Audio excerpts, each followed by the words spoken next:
This is the Bates Bobcast, our weekly podcast where we take a look at the week that was in Bates athletics. My name is Aaron Morse, and this week we chat with the men's cross country and track and field team's third head coach in the last 70 years, Curtis Johnson. Plus, meet the new directors of Bates Golf, including a Maine Sports Hall of Famer. That's coming up on the Bates Bobcast.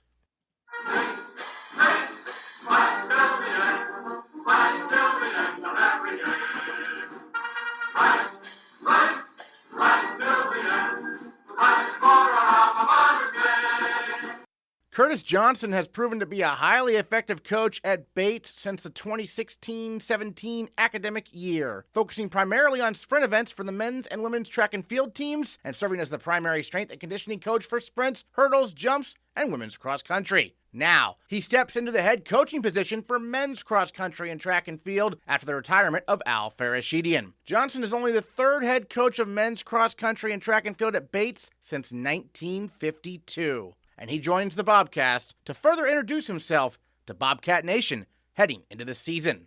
I started competitive sports middle school, but it wasn't until high school that I started running.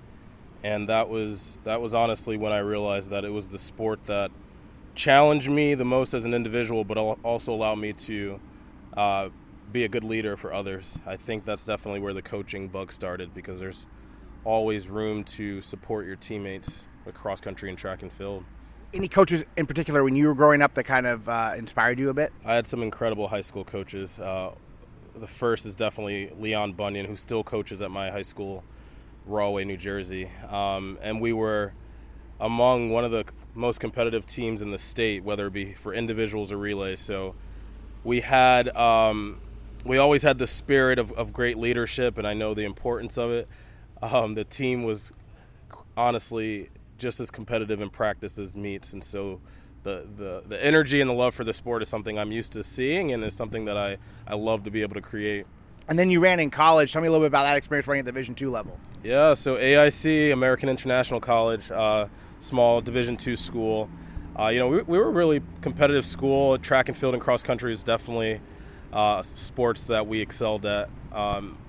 Very lucky to have worked with runners and had teammates from all across the country, and it gave me a greater sense of the sport, not only of the typical New England side of it, but across the world, and that's something that I definitely carry over. Had a team that we saw national qualifiers each year, whether it be individuals or relays, cross country, indoor and outdoor. So carrying that over to obviously the Bates teams, the NESCAC and Division III. It's a lot of fun and a lot of great depth in our school systems.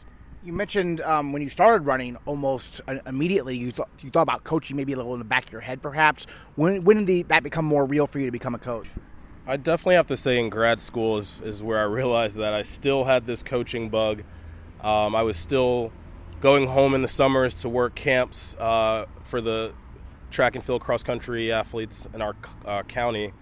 But I was quite busy, actually. I was in grad school. I was working in a court. I was working part-time jobs, but I still was finding ways to volunteer coach with local high schools in the greater New Haven area. So it's something that I after competing, I realized this was still something I needed to do to fulfill myself. And honestly, I did not plan it out. It kind of just stayed with me. It really stuck with me, and I'm glad I'm able to continue on coaching right now. And you're obviously the new head coach for the men's program, but you've been here since 2016, 2017. So quite a few seasons now. You've seen folks arrive. You've seen folks graduate. What's the experience? First of all, what led you to Bates? And then what's the experience been like so far here entering the 2021-2022 year? I'm a guy born and raised in Jersey. I did not have Maine as a home base on the back of my mind. So when I came to Maine, it actually was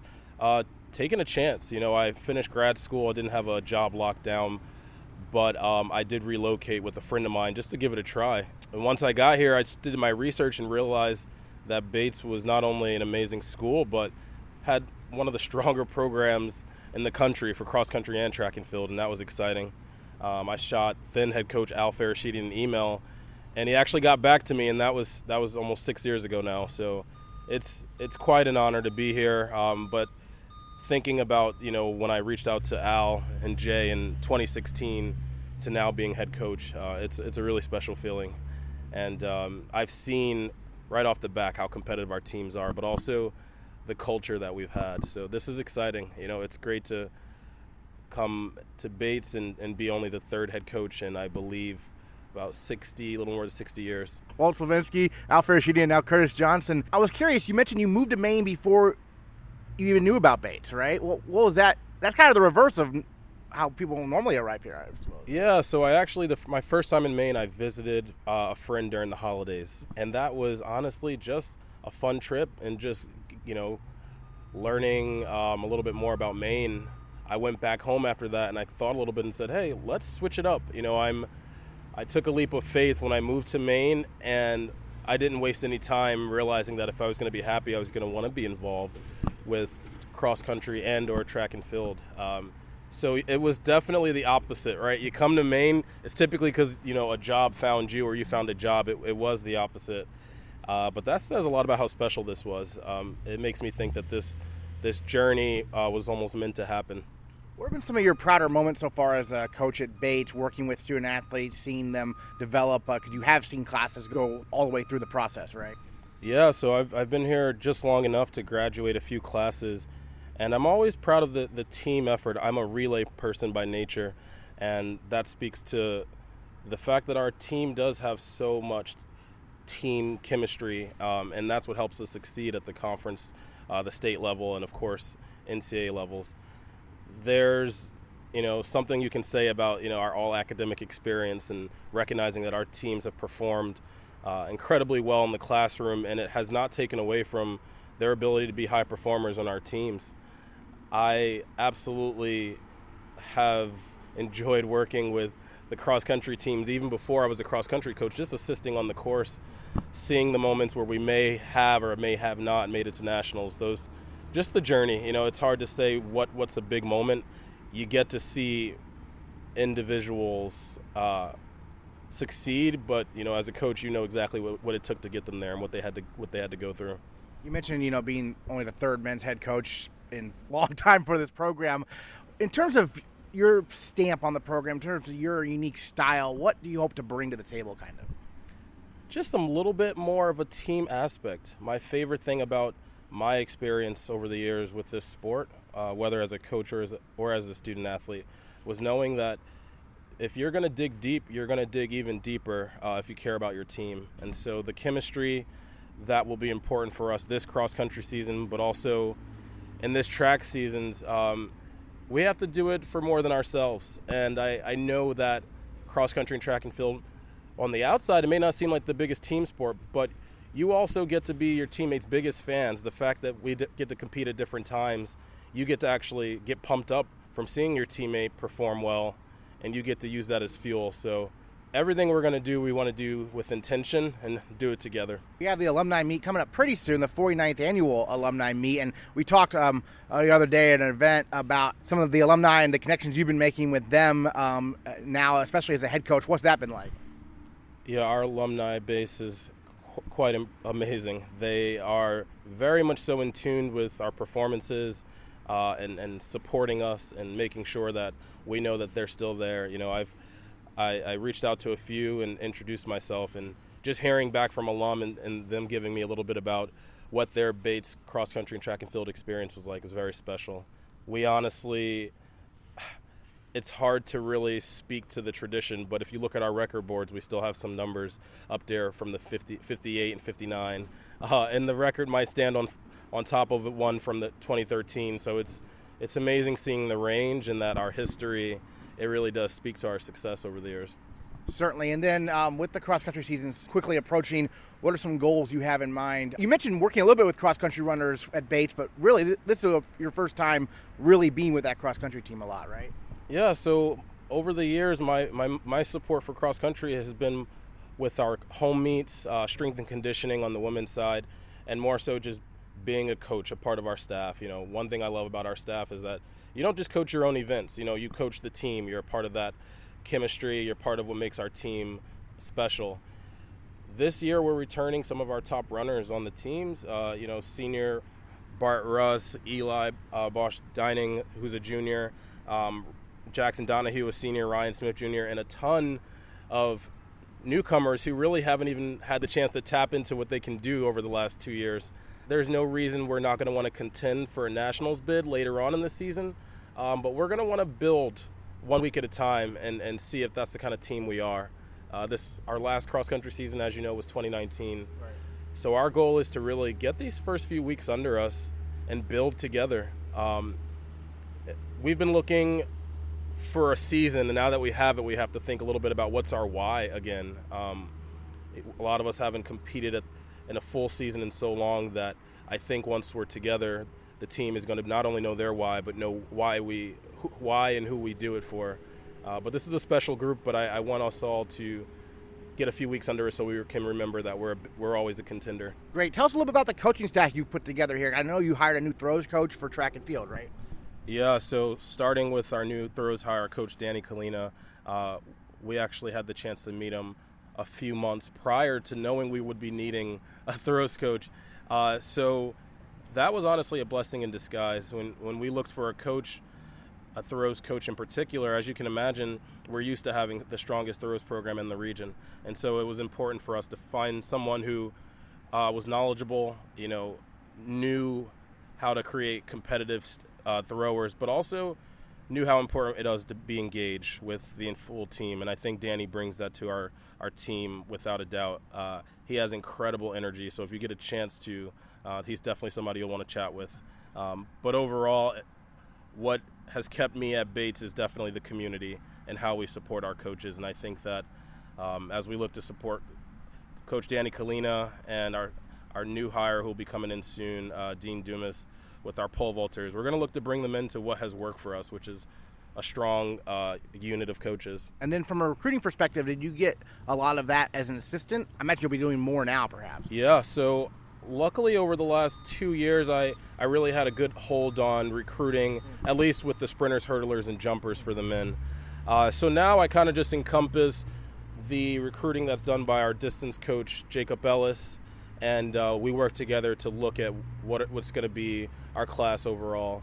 I was lucky to be involved with how we communicate with admissions, and they do such an amazing job with helping us throughout the year. And I'm thankful that was one of the smoother transitions because I did have a lot of fun with the recruiting over the last few years. So I'm excited about this incoming class, but also what we're looking to do going forward.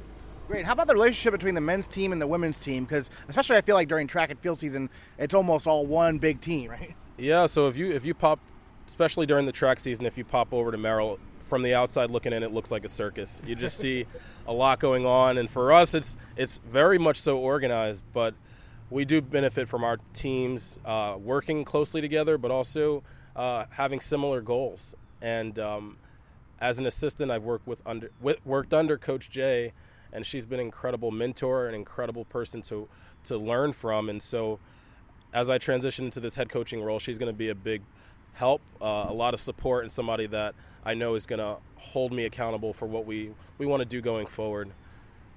Both programs are incredibly impressive, and I'm always looking to support them just as much as they support us. Awesome. Well, any other thoughts you wanted to share about becoming the new men's cross country and track and field coach here at Bates that we haven't gotten to talk about yet? Yeah, I think the biggest thing is knowing that for me, it definitely starts with the love for the sport and seeing student athletes succeed. Even though I've been here going on 6 years, I'm still looking to build stronger relationships with our current team members and, of course, the incoming team. We have a lot to prove for ourselves before anything else, and so I'm excited to see what work we're going to do. We're going to have to build foundation each year, and coming out of a year and a half without cross-country, I'm excited to see what we can do. All right, Curtis Johnson, thanks so much, and congrats again on being the new head coach here at Bates for men's cross-country track and field. Thanks again. Thank you so much. Really appreciate this. Brendon Croteau and Maine Sports Hall of Famer Abby Spector are the new directors of golf at Bates. Croteau and Spector will direct the men's and women's teams, respectively. A 2016 graduate of Lewiston High School, Croteau earned a bachelor's degree in sports management from the University of Southern Maine in 2020. He joined the Bates coaching staff as an assistant golf coach in spring of 2021. Spector, a member of the Maine Golf Hall of Fame and the Maine Sports Hall of Fame, was described as the most recognizable name in women's golf in Maine by the Portland Press-Herald in 2016. She was a 4-time state golf champion at Waterville High School, a 7-time Maine Women's Amateur Golf Champion, and the winner of the 2001 New England Women's Golf Championship. Today, we chat with Croteau and Spector about their new roles here at Bates. Brendon, we'll actually start with you because you did get some experience in last year as an assistant in the spring.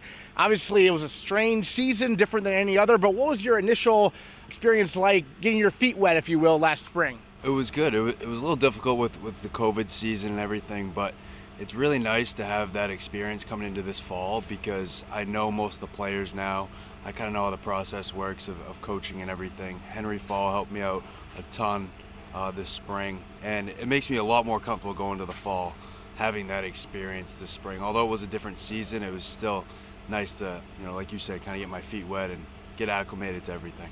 And Abby, welcome to Bates, Maine Sports Hall of Famer from Waterville, graduated the University of North Carolina. How did this opportunity present itself to you? I found out about this from a friend of mine who just heard that the opportunity was there, and I reached out right away to Bates and threw my name in the hat, and then I heard back, and the rest is history. So I'm very, very excited to be here.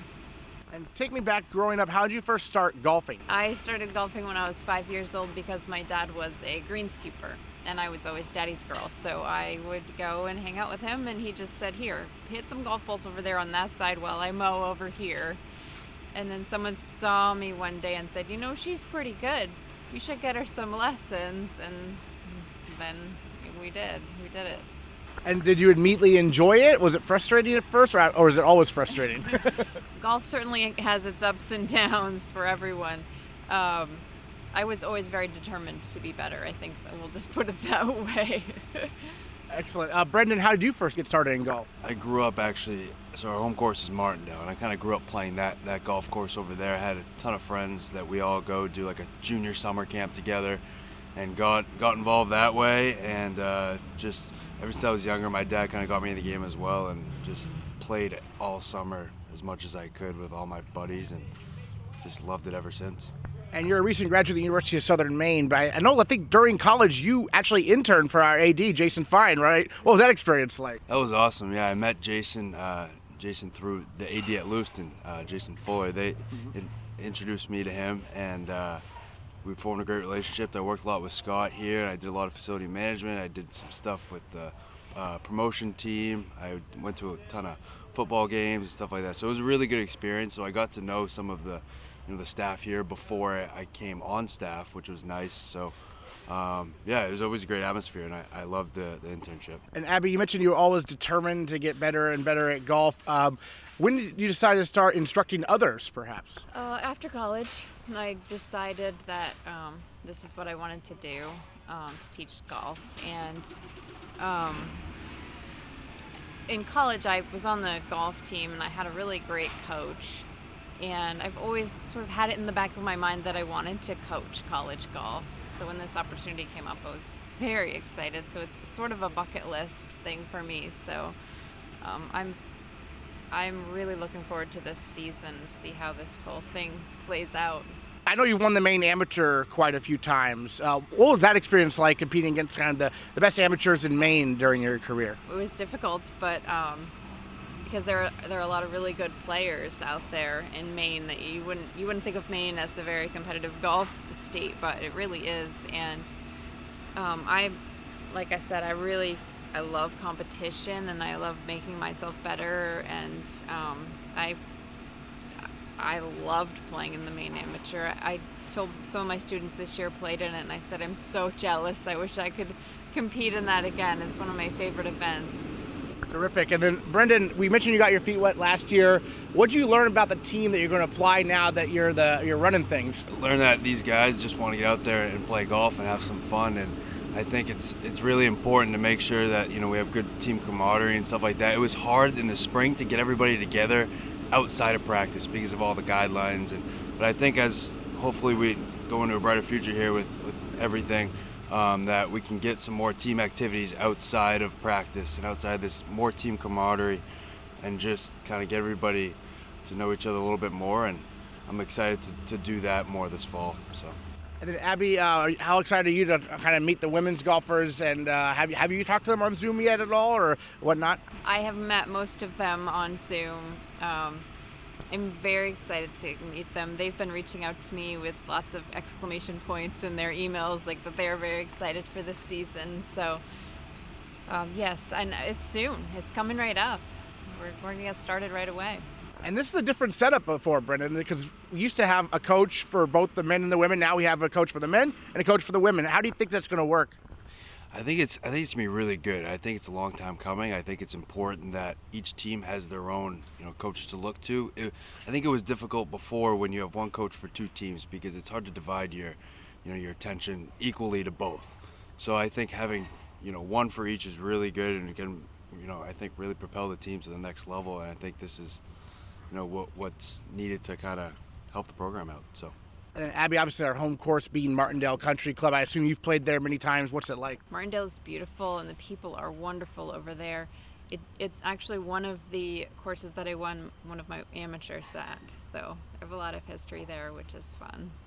And Brendon, I assume, you've worked there for years, right? Yeah, no, I've been there for about 5 years, so I love that place. Been working in the pro shop for Nick for, like I said, about 5 years. Played there since I was a kid, and it's a great course. So it's nice to go, it's nice to have our home course, something that I'm very familiar with, because I can help out the players in certain areas. Same with Abby, she knows very well. She's won there, so. And both teams are pretty young, aren't they? Yeah, we have I'd say we have about 5 or 6 sophomores on our team, so we have a good sophomore core. We have 2 freshmen coming in, 2 seniors on the men's side, which is nice to have that veteran experience. But we have a really strong, younger group of guys. So I'm excited to see them grow in the next couple of years, because I think, come their senior year, we're going to be really, really strong. So. And Abby, being kind of new to Bates, what are some of your initial impressions? Obviously, you're not new to Maine. I'm sure you were familiar with Bates growing up, right? Actually, I'm very impressed with how organized everything is here, and the campus is beautiful. There's been a lot of support for every step of the process that I'm going through right now, and Brendon and I have been working very hard to get everything ready for this season. And honestly, I've been telling people there's a lot more to coaching than I thought. You get a coaching job, you're like, great, I'm going to go in and coach the kids and we're going to be good. And it's like all this setup stuff that's in the background that I never realized that my college coach was doing. There's a lot to it, but it's been fun. It's been a really fun process. Yeah, you're both kind of, I guess, probably learning about the more logistical aspects, right, Brendon? Yeah, no, like I said earlier, I had a little bit of experience in the spring with the whole logistics side of things, but this year is completely different. I like Abby said, I didn't realize how much actually goes into coaching and getting set up for this season. There's a lot that goes into it, but I think once we get going, I think everything will be a lot easier for the season. So.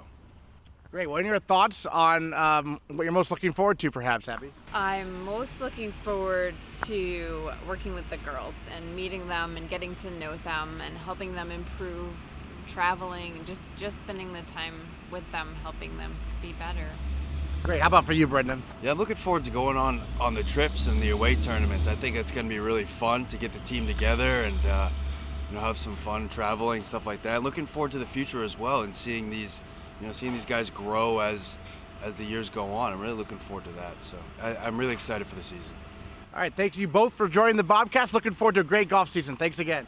Thank you. Next time on the Bates Bobcast, we'll dive headfirst into our fall sports previews as we get you ready for the first games of the season. That's next time on the Bates Bobcast.